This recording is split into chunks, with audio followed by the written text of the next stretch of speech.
Do you know when to use and when to use in your writing? If you're not 100% sure, why not watch this short video to find out?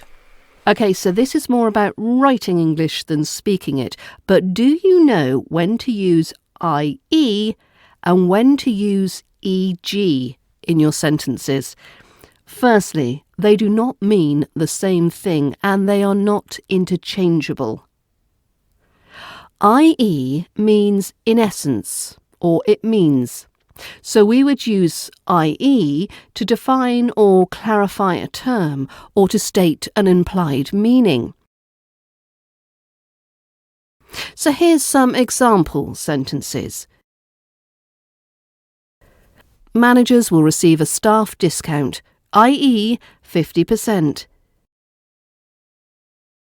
I need to buy the rest of my school books, i.e. 2 textbooks and 2 notebooks.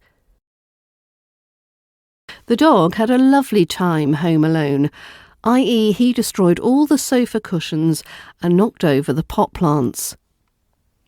Now, EG is used to introduce one or more specific examples. So here's some example sentences. Get regular exercise to improve your heart health, e.g. cycling, running or walking. Her favourite food is Italian, e.g. pizza and pasta. When I flick the coin, call out one of the possibilities, e.g. heads. There are many writers that confuse these two terms. Hopefully this has cleared up their differences.